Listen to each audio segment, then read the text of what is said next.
Welcome to the Common Ground Alaska show. I'm so glad you're here. I'm Tandy. We own Common Ground Alaska Farmstead, and I have such a special show in store for you. I had the opportunity to speak with Louetta a while back, and her story is incredible. So here's what I want you to take from this. Here's what I want you to really lean into. It doesn't matter where you're at in your homesteading journey. If you want to live closer to the land, and if you want to kind of just live a more holistic lifestyle, the sky's the limit, truly, because physical limitations, age limitations, those can be conquered. It takes help. It takes, sometimes, your family might think you're crazy. But if you know this is something that you can do, then I just want you to listen to Louetta's story, because not only is it incredible, it's so inspiring. So, Louetta, with that amazing introduction, I couldn't quite make it. I couldn't quite get to the depth of how impressed I am by what you have been able to do, and the heck with the limitations. So I'm really excited for you to share. Plus, I just think you're incredibly wise, and our listeners are going to be just so encouraged just hearing these nuggets of wisdom that just come out of your mouth. So tell us about yourself. Tell us about your homestead. We want to hear your story. Well, first, I'd like to thank you so much for inviting me on to Common Ground Alaska. This is the first podcast I've ever done. So you'll have to forgive me if I stumble through some of the words, but I'm a little bit nervous. But we had such a good time talking before, and so I'm looking forward to this, and I thank you. So my name is Louetta, and I have lived in Alaska 28 years. I've lived rurally in interior Alaska the entire time. And in the beginning, my children were here. And so some of the things I learned were just inherent from living rurally. I had a well, but we had an outhouse. We didn't get plumbing right away. We didn't have electricity for 2 years. So those types of things. We had chickens, but I look back now and I just laugh that they survived the winters because we didn't know anything. And my children are all gone. I have grandchildren. And I started having some medical issues about 8 years ago. It started with my back. And a year and a half, they still didn't quite know why the vertebrae wouldn't stay in. I was fortunate enough, I literally spoke with a kid at a car repair place, and we had talked a year before about medical things, and his father was a chiropractor, kinesiologist, all these things, and he had 7 sons, and I thought that was pretty interesting. Well, fast forward, and my back, they're thinking surgery. And I'm just thinking, this doesn't feel right. And I kept praying about it. So I opened the yellow pages and I started calling all the chiropractic offices in Anchorage. And I said, do you have a chiropractor who has 7 sons? And they'd be like, what? No. Okay, thank you. That's and probably so not their usual question. until I found him. I found him. I made an appointment. I went in. Long story short, he took one look at me and said, after he heard me, I think I know what's wrong with you, but let's do an x-ray just to be prudent. And he came back and he said, you have parasites. And I thought, I have just wasted the last few dimes that I have. And he could see the look on my face. And he said, I'll make you a deal. You take these 2 bottles home. If in 2 weeks there's no change, I'll pay for this appointment and your next one and these. If there's a change, you pay. Don't pay today. And I said, you put money where your mouth is, you got it. So sure enough, a week later, I could roll out of bed. And I was amazed and shocked. And the reason it didn't show up, he said, was because the parasites are in the lining of the intestines. So it doesn't always come through in stool samples and things, depending on when the test is taken and when you were infected and how long. So long story short, 6 months on that, and it was done. But because of a lot of factors, my diet, I didn't know that at the time, walking all bent and crooked all that time, almost 2 years, I had really, really exaggerated the stress on my right hip. and then adding food things that I didn't understand. 2 years after that, I ended up with problems with my hip. And I let it go a year before I looked into it. And by then I found out I had quite a bit of deterioration and bone spurs. And I'll shorten the story, but a friend helped me find a functional medicine practitioner who put me on an elimination diet, which pretty much cured the really horrible pain within 2 weeks. Within a month, the pain was the physical therapy of getting back to where I needed to be. And so, because I chose not to do surgery, it's a much longer healing process. And because it involved food and changing your intestinal flora and fauna. So I'm still on it, but I've come a really long way. At one point, I couldn't lift a skillet and walk across the kitchen with it. And now I can carry a 40-pound bag of feed and walk with it. So it's possible, but it takes time. And so I decided when all of that was going on that I needed to make my own food and make something where I could be at home and not traveling the roads all the time and try to make a business from home. And I didn't quite know where I was headed, but I started getting into permaculture. I found Jeff Lawton, and then I found Justin Rhodes and Joel Salatin, and Off Grid with Doug and Stacy, and I was down the rabbit hole. And I live in Alaska, so there's so many things that all those shows they don't tell you about because they don't have the extreme weather that I have. So there were all these things I would try, epic failure. And it took a while, but I started figuring things out. And sometimes things from Minnesota, places like that would work, Maine. And then a lot of it was trial and error. And then I got smart enough to ask other people who were doing it in Alaska and what their failures were and what their successes were. And slowly but surely, I was able to start putting together a homestead. I love that. So, so the trials were pretty extreme. Did you Yeah. did you live on your homestead at the time, like while you were so sick? Were you on your homestead, or is this something that you kind of ventured into? No, I lived here while my children were growing up, and then I went to Anchorage to pursue my bachelor's, and my back started while I was in Anchorage. Okay. And so I wasn't here while my back was so bad, but I was here for the entire time for my hip. I Okay. had moved back. I was no longer at UAA. And so that all happened here. Okay. All right. So something that isn't commonly talked about when I'm a huge Justin Rhodes and Joel Salatin fan. So they're just both so incredibly wise, and they have this ability when you're listening to them talk, they have this just kind of energy giving ability to make you say, I can do that. I can totally do that. But then Alaska says, you really can't. So it was a good idea, but no. So not only are there challenges with just living this kind of lifestyle in Alaska, but you also are not a spring chicken. Is that how you want me to say that?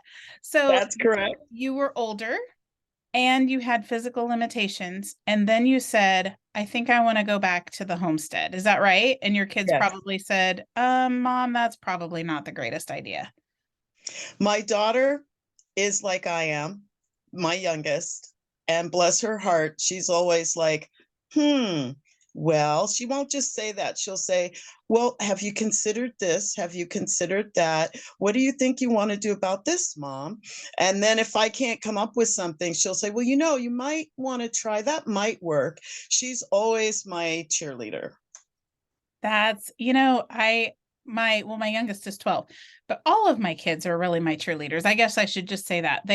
And there's something about when your family believes in you, then it's because they know you better. When your family is saying, you know what, I think you can do this. And they probably, maybe they thought this was going to be a healthier lifestyle for you too. And they probably knew you were going to be a lot happier. So let's talk about the My chat. other children weren't so enthusiastic. Well, they worry about their mom. Yes. That was really the main concern is mom, I can't come help you. Mom, I'm this far away, mom. And it's like, it's okay. I'm a big girl. It's okay. Yeah. Yeah, that's really cool. So tell us about your homestead. Tell us about where you live. What do you grow? Do you have chickens? Like what do you do? I have 5 acres and I literally started with my turkeys and chickens and ducks in a shelter logic, which I would never repeat. I don't recommend that to anybody, because the the year before last, we had so much snow and it was this heavy, wet snow. Because I'm a shoveler. I can get out there and pick up a shovelful and throw it, on my worst days. But this was so heavy, I could only pick up about a third of a shovel. And then it got so high, you had to throw it waist high or higher. So it was crazy. Well, if it snowed at 2 a.m. in the morning, I had to get out of bed. I was up and in refrigerated coveralls and out there, and I had to dig a trench around it first and clear that.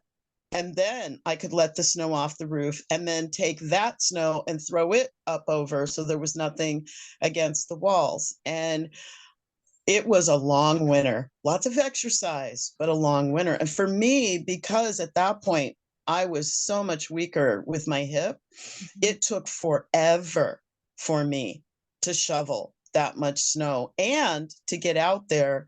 I had to shovel the path to get there because at that point I couldn't step in deep snow. It was not happening. It would be painful. Now I can go through snow kind of up to my calves and I'm good. But yeah, if there was no way I could do that back then. Wow, incredible. So now you have what do you have for critters? So now I have wooden structures with Ah, roofs that shed, and I have turkeys, geese, ducks, and chickens. nice. Okay. And you said you started studying permaculture, so I'm assuming you've got some permaculture gardens going on too, and you're growing some of your own food. I cannot tell a lie. I have worked all that time. So gardening is my weakest skill. Mhm. I'm a master canner. I can make tinctures and soap, but make gardening is you can hear crickets when you ask me what I know about gardening. Okay. And All right. so what I did was I literally cheated. I joined the co-op and CSA and got my produce that way because I was working on top of everything. So I really didn't have time to do something I knew nothing about and try to start that. So up until last year, which was the first time I planted anything, and it didn't go well. I planted the tomatoes too late. I got green tomatoes, but that was it by the time they came about and flowers. So this year I'm already started. Things are already in trays. Potatoes will go in when the moon starts to wax. And so this year I'm more on top of it and we'll see how much I can grow, but I'm still part of the Wholesome Food Co-op in Wasilla because that's what I'm going to can and put away even now until my little garden comes through. But this year I will have an honest to goodness fenced in garden area. And I started an orchard 2 years ago with apple trees and plum trees. And that actually did okay. They're little. And I'm going to put a bigger fence around them this year. I have rabbits for dog food because I have 2 dogs and 2 cats. Okay. So, okay, so much to unpack from what you just said. Um, so first of all, something that I've noticed in this kind of, I don't know, homestead, what is it? Joel Salatin calls it the homestead tsunami, this Yes. trend of homeschooling is that oh is that I'm sorry. You feel like there's this misconception that you have to do it all. Like, here we are, it's March and almost April. And so you should have your property, you should grow, you should have your pigs on order, you should have your chickens on order. You should if you don't have a milk cow already, you better get on it and get it right now. And you better be ordering your garden beds and reserving your dirt. And like just it's like this huge hurry up and do it. And you need to spend, the other thing I'm seeing a lot is people are asking, do you have bigger trees? Do you have 3-year-old trees, 4-year-old trees? So we can get them producing faster. There's nothing wrong with that. If you have the time and the energy for that, that's great. But I think that it takes a special wisdom to take a step back and say, okay, first of all, 4-year-old trees are going to cost me like $250. If I can just cool my jets a minute, I can get a tree for $50 or $60. Yeah, it's not going to produce for a couple of years, but by golly, the tree's planted. They say the best time to plant an orchard was 20 years ago. The next best time is right now. So I think that you just in saying, you've got your poultry, and sounds like you can like make soap and tinctures and all that. That's huge. That's huge, huge, huge. But you don't have a garden right now, but you're okay with that. And I think that I want people to hear this, that it doesn't, first of all, homesteading does not mean gardening. You don't have to grow all your own food. And second of all, you found ways to source food the way that you want it. And I think that that's just such a powerful, powerful message, to be okay with not following the status quo of what it looks like to be a homesteader. Because, I love to canning is my thing. I'm like you. I'm like, I enjoy the process. Can anything. Huh? I can can anything. Exactly. Stand in my kitchen too long, you might end up in a jar. Don't do it. So I understand that. But I also love the growing process. And I have Gene, who can grow anything. He just looks at plants and they're like, what can I do for you? So there's no reason for me to not have a garden, because but I don't make my own soap and tinctures and all that kind of stuff. I think herbalism is super cool, and I'm trying to dabble in it a little bit, but I know people who know herbalism. And so I am super content saying to my friend Carol, this is what we're looking at. What do I do about this? And just listening to her wisdom and bringing her a jar of, chicken noodle or chicken pot pie filling in exchange for her wisdom. So I think that's the one thing that I heard that you said was just that you're doing it your way, and there's no pressure to do it any other way. You found what works for you, and it's super, super, it's important to rest in that then, right? I would really like to address that, because especially for me, my passion is people over 55 and people with physical challenges, because I think they get the most flack about doing homesteading. And even, there's, what is that running joke, the colloquialism, old age and treachery will beat youth and skill every time, know? And I have to tell you, there's some truth to that, because I don't care if you're 5 years behind somebody. If you really take a piece of paper and a pencil and a notebook, and you sit down and you say, okay, this is what I think I want my homestead to look like. And you draw it all out. I want 20 acres, I want 5 acres. Okay, I'm going to do a 5-acre plan and a 2-acre plan, because we may not be able to have 5 right away. So you do 2. Then you look at that and you say, okay, what do I need to change permaculture wise or aging in place wise? What didn't I put in there? For Alaskans, I had my chicken turkey building in one place and my geese duck house in another, and I was going to put the duck house in the middle.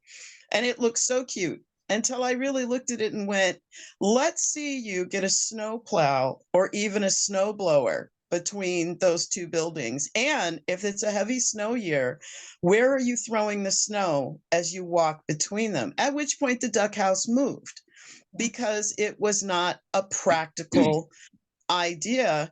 And you have to do that. You have to go, okay, what does this look like in spring? Oh, okay, what does that look like in summer when it's hot? What does that mean to me? Okay, fall. What does that mean getting vegetables in, or taking compost out, or changing out the bedding for the animals? And you'll start finding, oh, that doesn't work. And you'll start changing things and moving things. And then you get to winter and your whole life will change. And pretty soon you'll have a homestead that really looks like what you need. Yeah. And that's so important. The next thing is that I want to caution everybody about is I'm one of those people, I'm a verb. When I think of something and I know what I want, it's as good as done. That is not always a good thing because you have no idea what you don't know. And I remember I got my chickens, and like I said, these poor guys ended up in a shelter logic, which was not the best place, but it was fenced, and that was important at the time.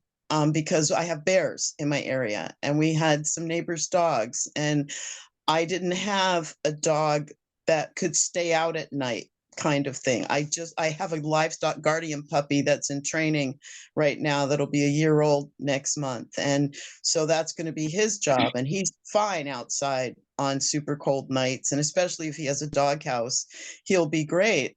But I didn't have that back then. So my next caution is, you know, you want chickens. Now make sure you have absolutely everything for those chickens first. How are you going to fence? How are you going to fence if you want them to free range? Do you have eagles and hawks? So do you have netting to put over the top? Or do you have a dog that likes poultry that's already been around them and can sit out there with them and keep things away? I didn't. Feed. I know people think, oh my goodness, but in the winter, especially because in the summer you can let them run around. They can pretty much feed themselves. They can get their own grit. They're pretty self-sufficient. But once we get to fall and things die away, they're dependent on you. And I highly recommend having your entire winter's worth of feed before you get poultry because things happen. It's just life. Volcanoes, earthquakes. The peas didn't do well in Delta Junction now for the second year. There's this list, and they have to have a certain amount of protein. And okay, so what if you couldn't leave your homestead for 4 months? Are you prepared to feed your chickens? Do you have mealworms started? Maybe some vermiculture with composting so you could feed them some red worms occasionally?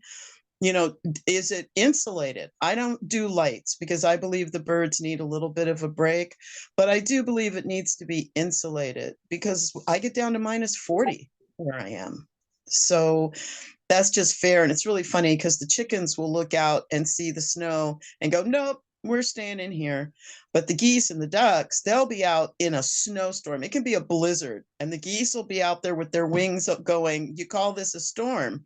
So birds are different too. And breeds of birds. So there's a lot of research. And if you do your due diligence, I know it feels like you're just doing nothing, but you will be so far ahead. You will put yourself 2 years ahead to somebody else if you do all your due diligence ahead of time.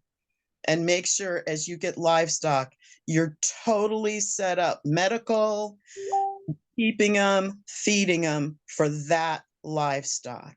And you don't have to add everything at once. You could just do chickens and overwinter chickens and see how that goes.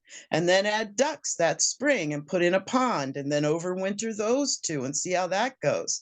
And then it really is better that way. So that I really like to tell people is doing it all at once.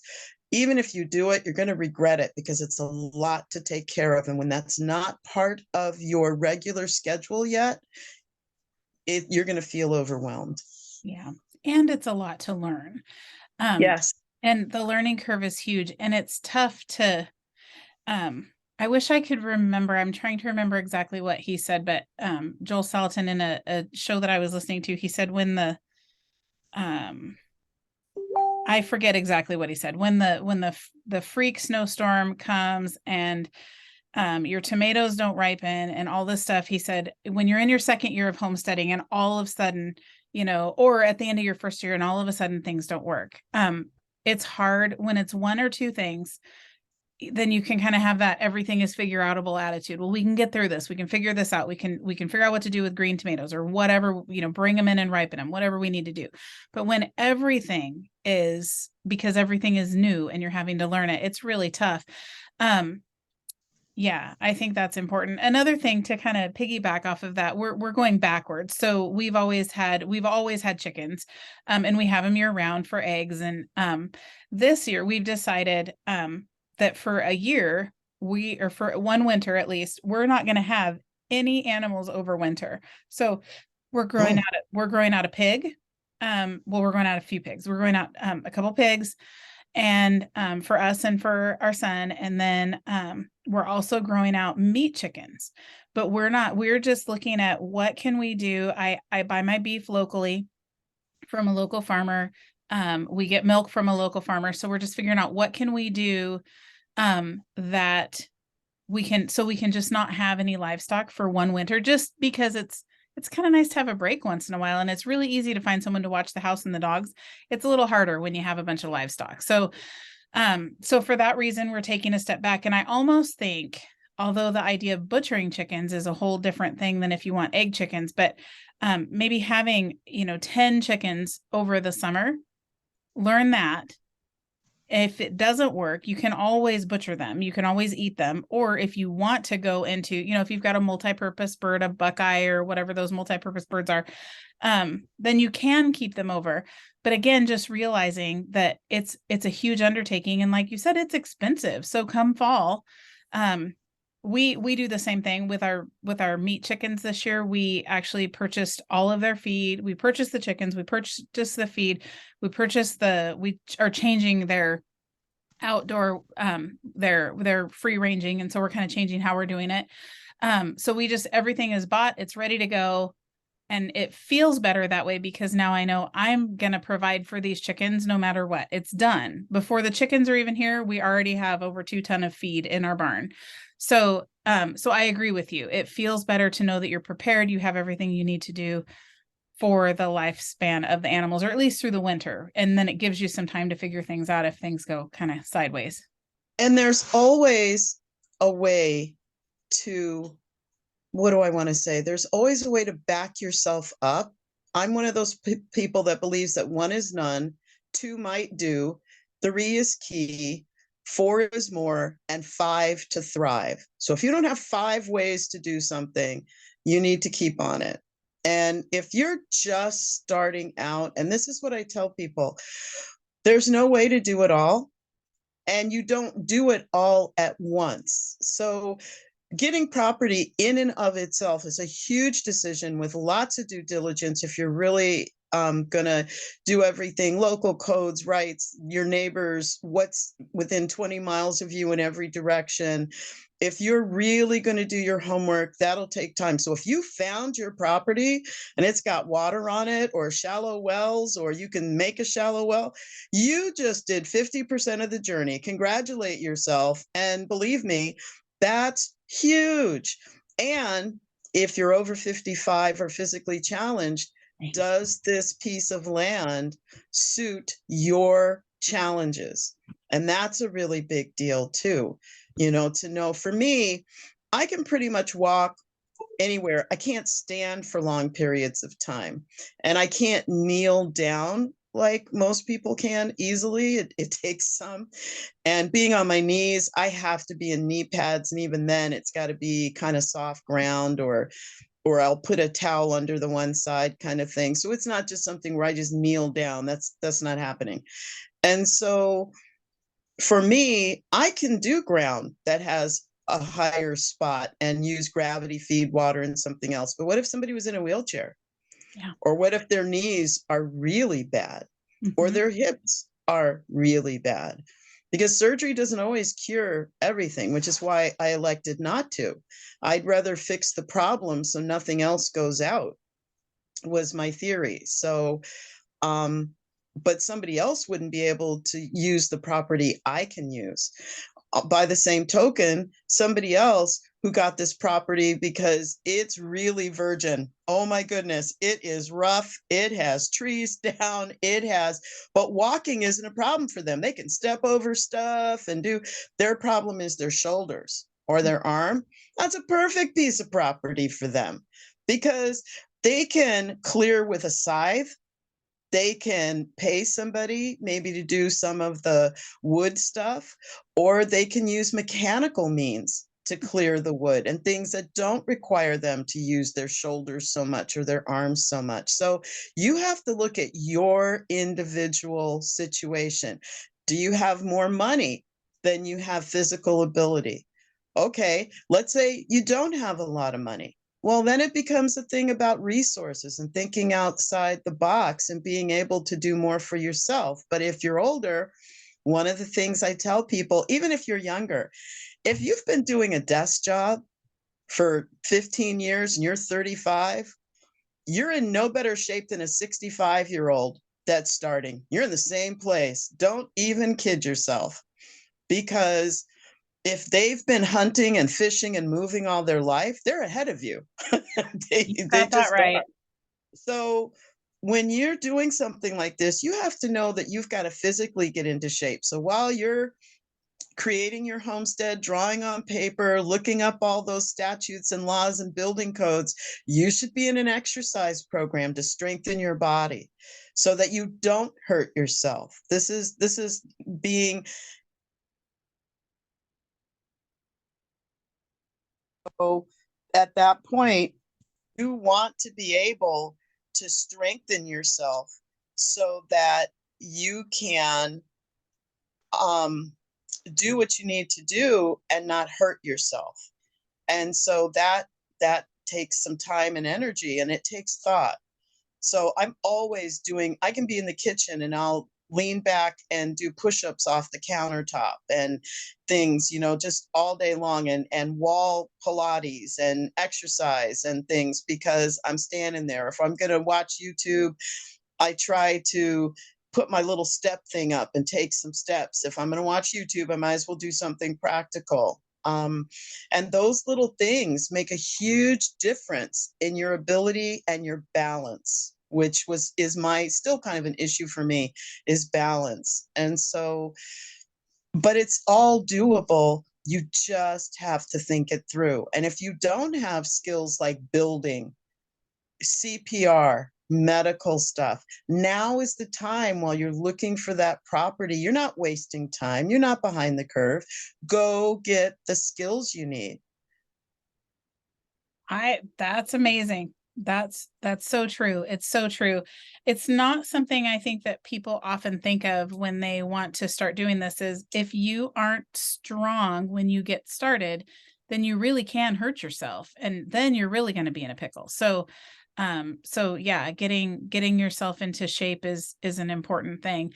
Another thing that you keep touching on, and I want to kind of talk about, I want to talk specifically to elders or folks who are physically challenged.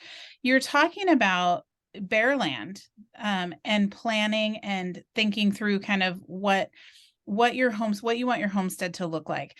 So what are some, you've named a bunch already, but what are some other challenges that folks need, some other things that folks need to look for? Like I'm thinking, one thing that I thought of is water. Before we were off grid for 4 or 5 years. And getting water was a majorly big deal. Had I not been young and had teenage sons, it would have been a much bigger deal, because we were just hauling 5-gallon jugs from the laundromat Yeah. of water.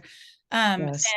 And I was young, and of course they were young, so we had ample ability um to strengthen up and stuff. But especially if you're physically challenged, or if you are an elder, tell me what are some things to be watching for specifically. So one of the things I always tell people is it's so individual. It's so subjective, because if you can carry a 5-gallon jug, well, you can fill it up to 4 gallons and go, at the spring and fill it. You could, or if it's going to be a problem for you to do all that, then maybe water catchment is something you need to make a priority for you the minute you hit your property. Yeah. If there's no naturally occurring water on your property, like a spring that's higher than where you plan to put the house, things like that, then you are looking at having to get water in some way. And that's a huge consideration. And here we go again. If you want livestock, that's an even bigger consideration. I have a dog that can empty a gallon of water in a heartbeat. I mean, I will fill the bowl that's supposed to be for 2 dogs and 2 cats. He will come in, he will drink it down to the bottom, and both cats will come and get me and tell on him because they have no water and they're not drinking that last little bit of spit that's left. Yeah. And so they are letting me know, get in here and fill this water dish and clean it out. Yes. And so, and in the summer, when I'm working outside, I can easily go through a gallon of water easily between tea and just water and things like that. Well, so do the dogs, and so do chickens. Geese drink a lot of water, even in the winter. These guys will go through 3 gallons of water in the winter easy a day. And I have 7 geese. So that kind of gives you an idea. 7 geese, 3 gallons of water, super simple. Ducks, even in the winter, they need to be able to stick their heads in water and bathe a little bit. Don't ask me how they do that at -30, but they like it. In the summer, that's a whole nother number because these guys have a pool I put in for them in the summer. Mm-hmm. And those guys are in it and they splash water out of it and it gets dirty. Like I can put clean water, clean the pool, and you can't prove I cleaned it 15 minutes later. You'd look at me and go, are you going to clean this sometime soon? And I just walk away. But you do every other day. I dump it out and there's not a lot of water left. They get rid of half of it easy in 2 days. So that's a lot of water. Mm-hmm. One of the things that I didn't know that somebody told me was a few years ago, they said, oh, do you have your water rights? And I went, huh? And they said, your water rights for your property. And I just kind of smiled and nodded like, okay. And then I went and looked it up and realized I didn't. So I applied for my water rights for my property. I didn't even know that was a thing. And so there's all these things you learn, access for utilities, even if even if you go to the recorder's office and you see that there's no easements or access, that doesn't always cover utility access. So you got to go to your utility companies and make sure how wide they get to make the street and things like that. It's a lot of due diligence when you're buying a piece of property. And I'm saying all this because I didn't do all that and I didn't know all that when I did it. And so it's been interesting in some ways, but I highly recommend taking your time and doing that whole list of things because you'll thank yourself. The other thing is resources. We see the Home Depot, Lowe's shed, and we think, oh, okay, that's what we have to get. Or we see do you have a place that has free pallets? Pallets aren't that hard to break apart. They really aren't. And contrary to all those YouTube that tell you to take a circular saw and cut down the center, it really isn't hard to pull those boards off and not break them. You just have to be a little patient. And that's a lot of wood. That's a lot of good wood that you can sand down with a palm sander and make things with. There's mills around you. Do you have people who have sawmills around you? A lot of times they get rid of slabs. That first piece they cut off the top. And you just have to work with it. It's not going to be perfect. They're not going to be all the same thickness. But if you're doing board and batten on the outside of a chicken coop that you used recycled wood for, it'll make it look beautiful and nobody will know what's underneath it. And it'll be double, which insulates it for your birds. Do you have a brewery near you? Spent grain will cut your food bill for all the animals on the farm. Everybody can eat that. So spent grain, and I didn't understand this until another friend said, oh, well, you can put enough away for winter. And I'm thinking to myself, how would you do that? Oh, well, she gets IBC totes that are all torn up, cuts the top off, waits till it gets really cold, goes and fills 3 IBC totes with spent grain and leaves them outside and they freeze. So when they want spent grain, they break off chunks, put them in 5-gallon buckets, bring them in the house, thaw them, and then feed them. And I thought, wow, there's a way to supplement feed all winter long. So there's free. Yeah. ways. Yes. It doesn't cost as much money as people think, but you just have to think ahead. Yes, I think you're exactly right. And again, because this is we're kind of looking through the lens of someone who's either physically challenged or who's older, knowing your limitations, but also I think something we can definitely learn from you is knowing your limitations, but also knowing what you're capable of.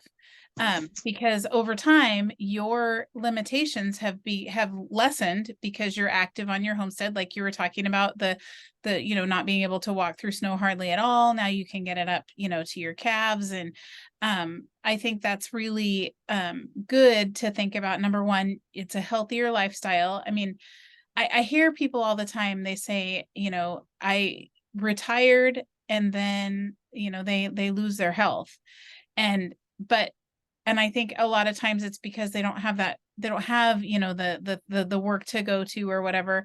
But also, if you don't have things that are keeping you busy and physically healthy, then there isn't, you're going to lose it. And I just turned 50 this year, and I noticed that it's just harder work it's harder. The healing process is harder at 50 than it was at 30. And I can imagine at 60, it's even harder and takes longer. And the older you get, the longer that healing process is going to take, just because everything's moving a little slower.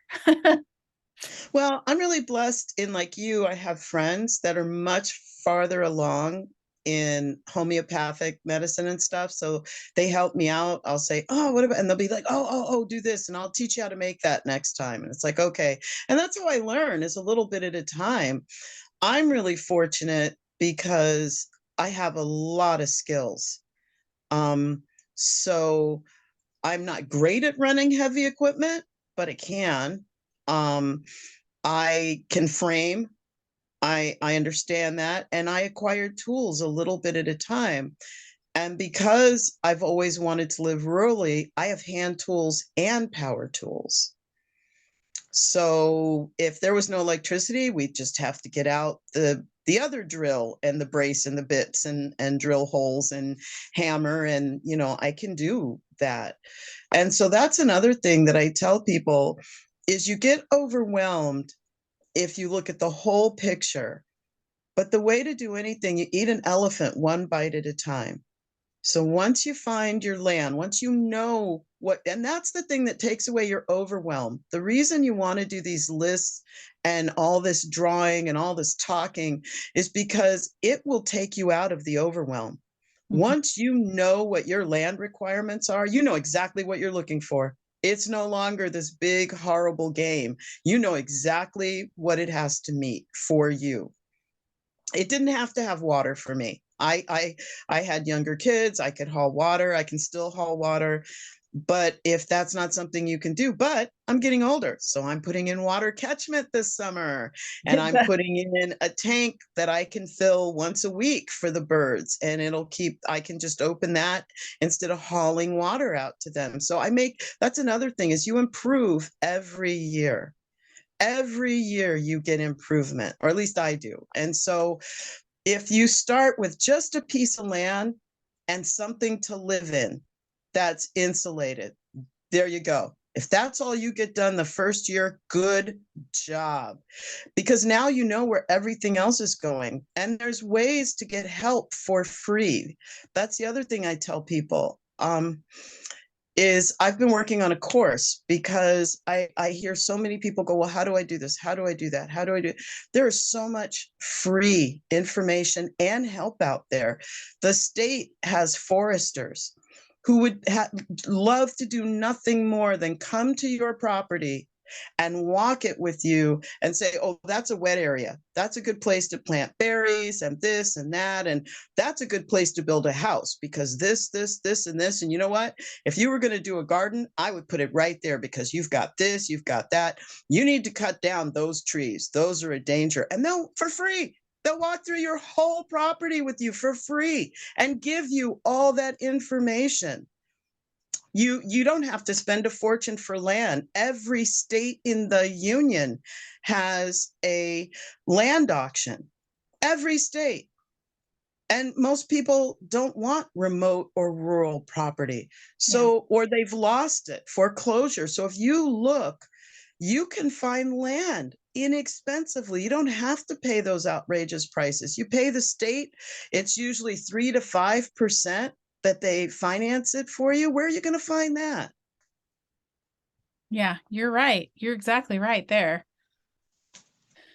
And that is your biggest expense is typically is land. So finding a piece with a land auction is a really smart thing to do. I hadn't thought about that. That's a good idea. And easy. It's an easy find. It's just right there on the internet. And the payments are low. Yeah. And what you have to put for a down payment is next to nothing. It's like a 20th. And then you make these little payments for 3 to 5 years at 3 to 5%. You have a forester come tell you what your land looks like and why and where and what to do things and what he can see, because he can look at it and tell you what's going on your property. Tell him what you want to do. Tell him, see, that's another reason to have that drawing. You can go online and you can look up where the sun is, where you are, what the average temperatures are, and the wind has been for the last 80 years. You can do that for your piece of property. You just have to put in your latitude and longitude of where you are, and you can get that from your map from the state or borough or county, and it'll tell you where your corners are and all of that. And you can look up all this information. You want to know how much sun you have and where it passes over and what's the average and all of that. It's at your fingertips. The graphs are there. It'll print it out for you. Yeah. Yeah. Yeah, that's all really, really good. That's all really good information.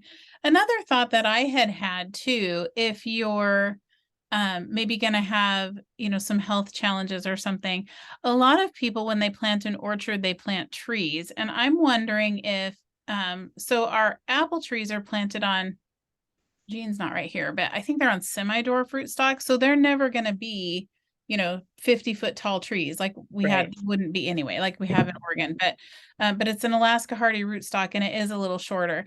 The other thing we have is most of the rest of our berries are in bushes, so we're not having to climb ladders um to to harvest the fruit. The fruit is, at eye level. You might have to bend down or, reach up, but it's really condensed in this easy picking area. And I would think that that would be smart for someone who might have some health limitations, depending on, of course, what they are. But that might be smart for thinking down the road too, for production, because those perennial bushes produce a lot of fruit once they're mature. And we're really fortunate here, and I'm sure they have it in other states. We have some great nurseries, and they can tell you everything about the trees. If you could even make a greenhouse attached to the side of the house that you could go out your door into regardless of the winter snow and keep lemons, limes, other things that are hard to keep, and even grow things in a vertical garden so that you had salad all winter long. There are ways to do everything. So you don't get a garden in the first year. How about a place to do your winter garden? Yeah. The first year where you could grow little things for yourself all year long. Um, there's so many resources out there that the list is endless. The extension service, they'll tell you how to grow. They'll tell you what the best species are and the best kind and where you can get them and how to grow them, how to plant them, what to put on them, how to keep the voles and mice away from them in the winter, how to keep the moose away from them in the winter. I mean, your extension service, no matter where you live, is your best friend Oh, when you're trying to totally. plant things. And they do usually canning classes. If you don't can, they do gardening classes, composting classes. I'm a hands-on person. I learned best that way. And so those are really big pluses. And neighbors, that old person down there that's 70, they're going to have the best garden of anybody in the place. And so that's who you go, volunteer to help them. Let's say you don't put your garden in, but you go help them for a whole summer. Well, I'm sure they'll give you a little bit of what comes out of the garden, but more than anything, you'll learn everything Yep. and what grows in your area and how to treat it in your area. It's so true. And I think another thing to consider too is bartering. And if you're able to grow chickens, and you can grow chickens, lots of chickens, so now you have lots of eggs to share. I mean, those, like, what, 6 months ago, those eggs were very valuable, but grow what you can, do what you can. And if you have room for more, then that gives you the opportunity to barter for the things that you can't do. And I think that's a really good thing to consider. The reason we do, actually, we just got done planning. We're doing, it's called our Fill Your Larder series. It's all summer long. It lasts all summer because there's a lot to learn. But we do 2 classes a month. Oh, I think that's how it turned out. But we're doing canning, we're doing fermenting, we're doing all the pieces. I can't even think of all of the components of it. It's 7 classes, 8 classes, I think. But it's all the different parts of, basically storing food. Are you going to freeze it? Some stuff freezes, some stuff is better dehydrated. How do you do, what are all the different methods of preserving, essentially? And but the reason that we started this was because I realized that there are, for one thing, pressure canning is kind of, it's intimidating for people. And because I grew up with it, it's not intimidating to me. And that's just kind of one of those things, if you grow up with it and it's natural and it's second nature, then it isn't, I have a healthy fear. I'm not gonna try to take the top off my pressure canner before right. before the pressure's out. But But when you're used to it, you don't think about it. My dad did pressure canning, and so I'm pretty used to that, and I've done my own for years. So yeah. So the reason we started these classes, though, was because it seems like when we have people, we're a U-Pick farm too, everyone knows that. And so when people would come out for U-Pick, then they'd talk about things like preservation or even growing plants. And they'd be like, well, what we hear, the phrase that we were hearing a lot is, I can't do this.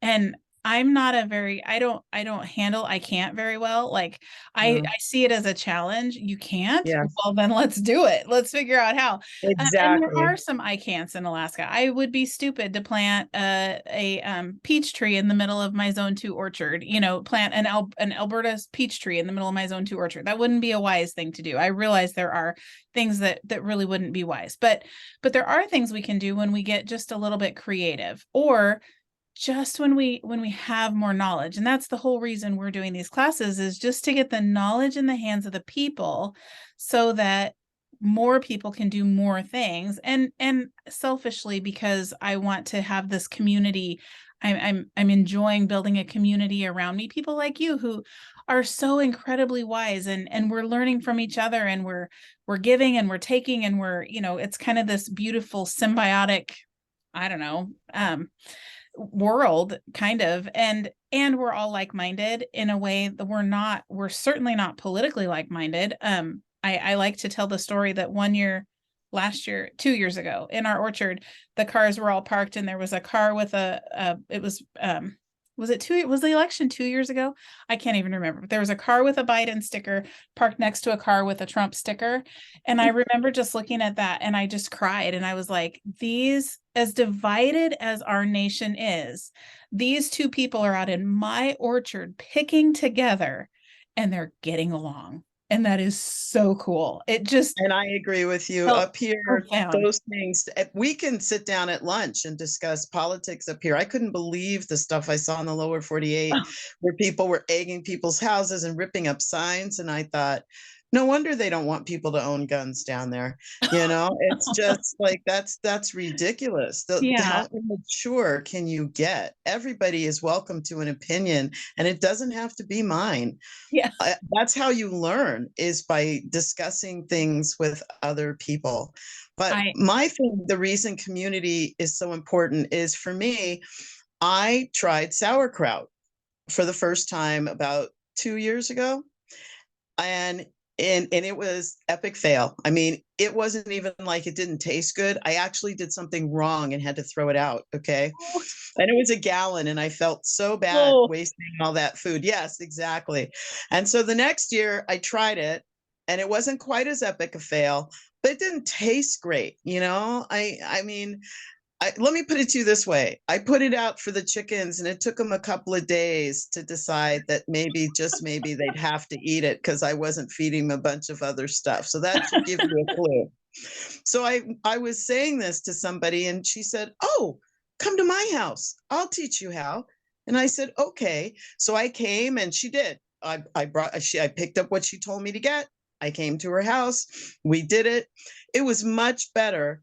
So, of course, now that it turned out, you have to go. Well, another friend told me, "You have got to measure. I know you hate to weigh stuff and you're one of those cooks that never measures, but until you get this down, weigh your ingredients, because when you find a recipe you like, that way you can duplicate it."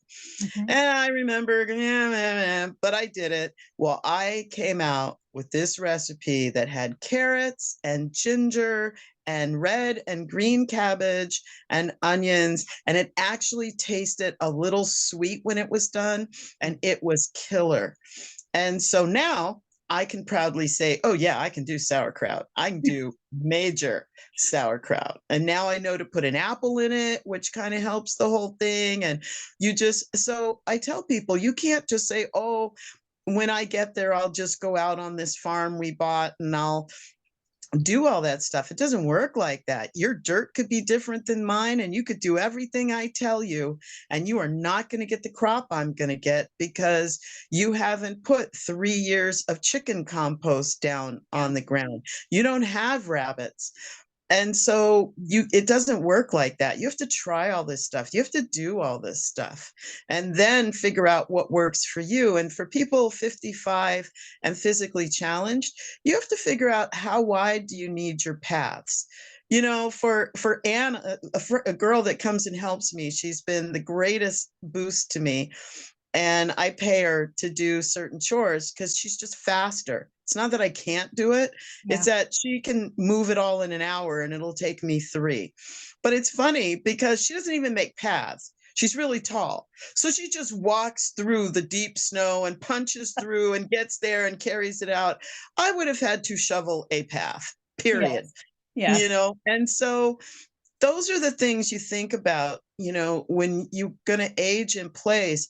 How wide does it be? Because when she shovels for me, I tell her, "No, 2 shovels wide," because I have to pull a sled behind me. You're just going to load everything up in your big old arms and those long legs and walk yourself down there. That is not how it's going to work for me. When it's my turn to do it, I have to pull a sled. So you have to think, how wide do I need my walkways for what I need? Do I have a dog that helps with stuff? How wide does it have to be for me, a dog in a cart? How wide, so what your personal challenges are is going to make your farm look totally different than mine, even if we had the same layout, because you have different requirements. And that's really important. The other thing is, there are lots of companies out there that have really great products for people to be able to do things. Lots of ergonomic, lots of extended handles, things that you can buy. You can buy it that way. The tool's already made to fit what you need to be able to do. Wheelchair, like me, I can stand up, but I don't want to stand in one place very long, or it's going to make me hurt. So I like things I can walk and move and do. So those long handles work great for me. For my other friend, she likes those short handles because she can't do that upper body swing thing, but she can walk all day and stand all day. So for her, a shorter handle works because she's just doing little bits at a time. I'm taking great big swaths when I go through. Same chore, 2 different techniques for doing the very same thing because of our physical limitations, excuse me. So those are the things that you have to think through when you're looking at building your place, and anything is possible. I don't care how old you are. It is never too late to become the person you were meant to be. It is never too late. It depends how bad you want it and how hard you're willing to work for it. That's perfect. That's absolutely beautiful. I love that. So I want to speak for just a second. Thank you for saying that, Louita. It's just inspiring. So I want to speak for a second to the person who feels compelled to homestead, or they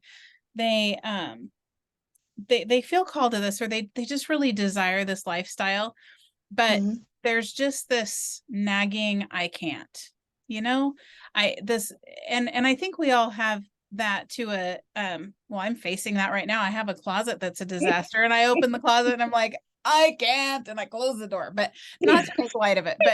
Um but what how can you, using your story, how can you breathe life into someone who just they desire this so much, and you've given us so many good tips already, but like in like 2 or 3 sentences, they just desire this so much, but I think the bottom line is it's just fear. They feel like I can't, it's too much, but I really want to.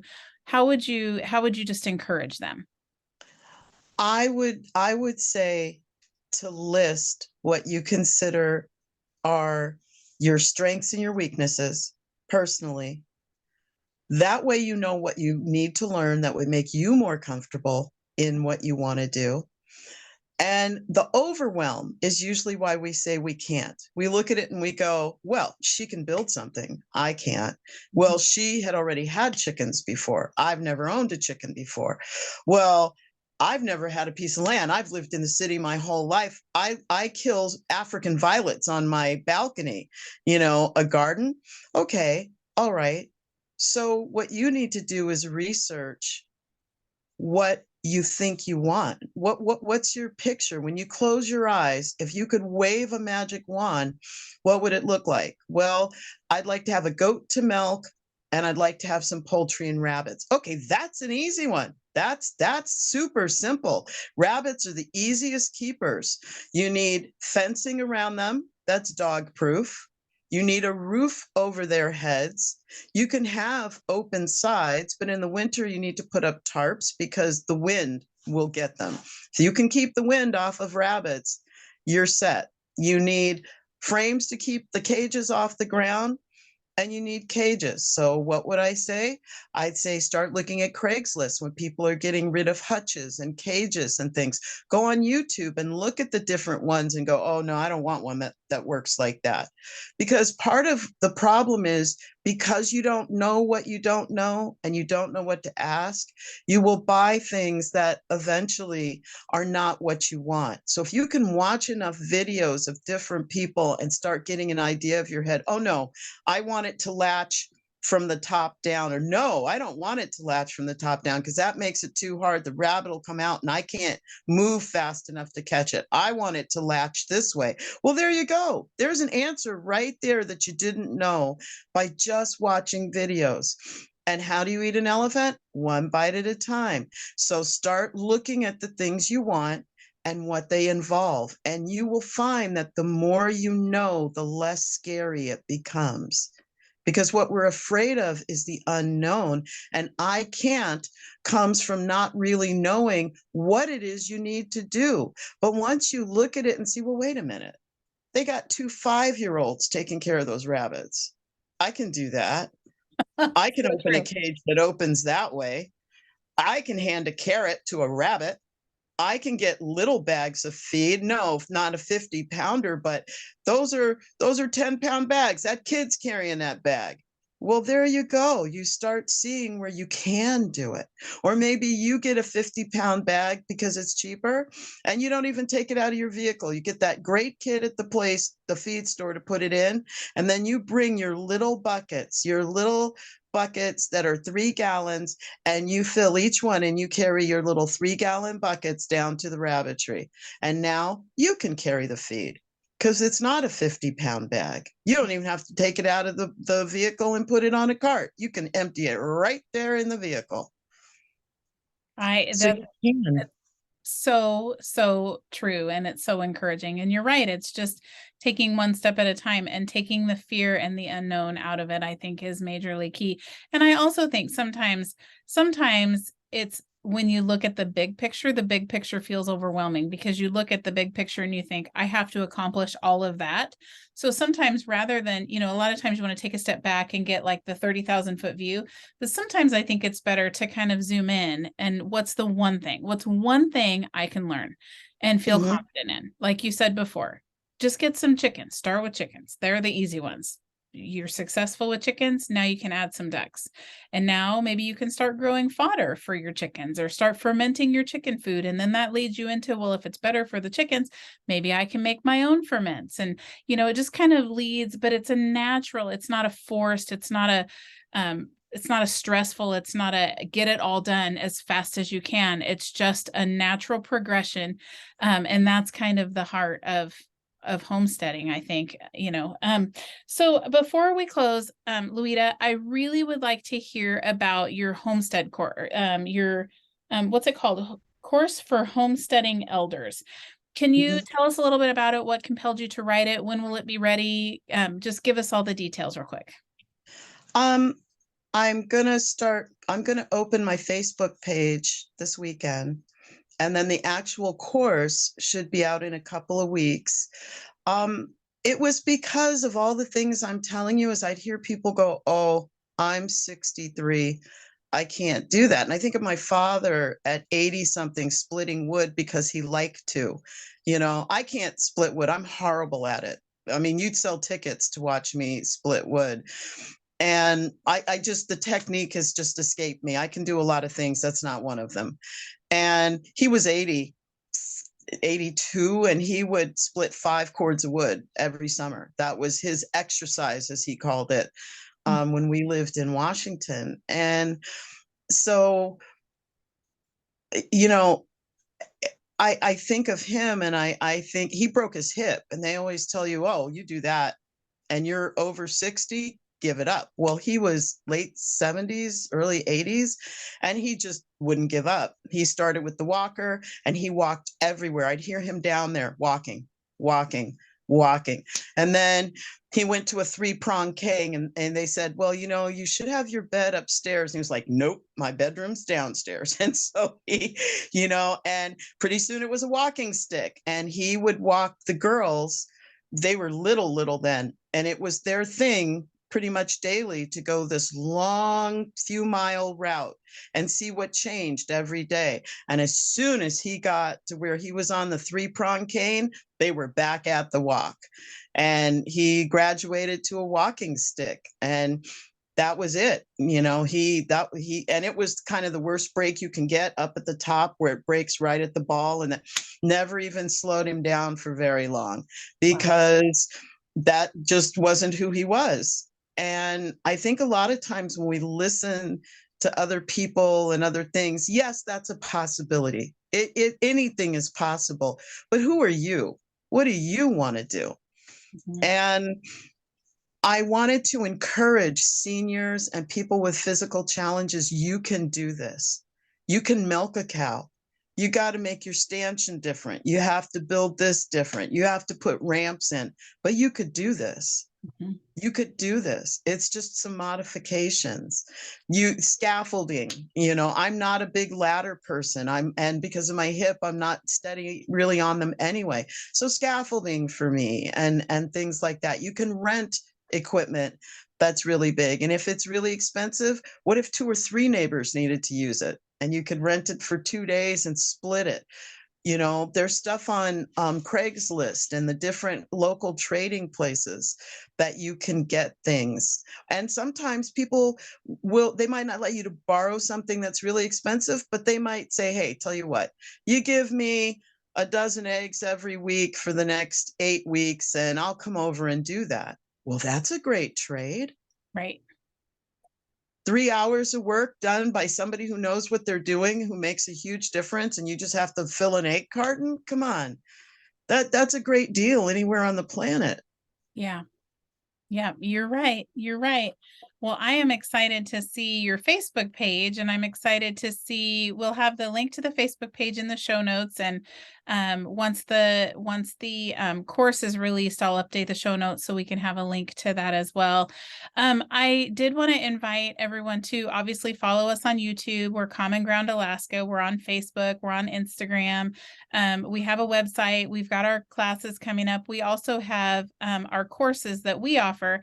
So all of our most of our classes that we offer, we also record, and then we put them in our course, which is, I believe it's launching here in just a day or two. building a course website, when you said you were doing that, ours is for multiple courses, but building a course website is not for the faint of heart. It is not easy. We could have gone with something like Teachable and it would have been easy, but the way we did it was, like everything else, we did it a little bit a little different. And so I think we took the hard way, but that's okay because we're getting it done. But you're welcome to check out our website at commongroundalaska.com, and we will link to Louetta's website as soon as she's got that ready to go. But Louetta, sorry, Louetta, I just want to thank you for coming on the show and for speaking to people who maybe don't feel like they get spoke to very often in the homesteading world. Just like we're trying to change it so that there is a voice for Alaska in the homesteading world, so you're not continually watching YouTube videos knowing what they're saying won't work. We're trying to turn that around. This will work. This is homesteading in Alaska. This is building that agrarian society, that agrarian community. And just like we're trying to speak to Alaskans specifically, I love that you are speaking to the audience that resonates with you, and that would be elders and people who are physically challenged. And I just think it's an incredible mission, and I just think you're doing a great thing, and I really appreciate you being on our show today. Well, I thank you for inviting me. This is my passion. Is I want to help people that want to do this. I want to be that person you call and go, our chickens are coming tomorrow. Do we have everything? Our baby chicks will be here. We've got this, we've done that. And I can say, yes, yes, or look at this part, or look at that part. Yes, you've got this. This is working, Yeah, it's important. It is important, and I appreciate your heart in that. It's pretty incredible. So thank you so much for being on the show today. I really appreciate it. I think it's going to be an encouragement for a lot of people. I hope so. I'm excited, and I hope that people will give me feedback. Nothing's perfect the first time. So what did they want to learn that I didn't address, or what? I would love feedback. Okay, yeah, comment and leave a comment. Let us know your questions. Louetta will be watching, and she'll answer your questions. So, all right, thank you, Louetta.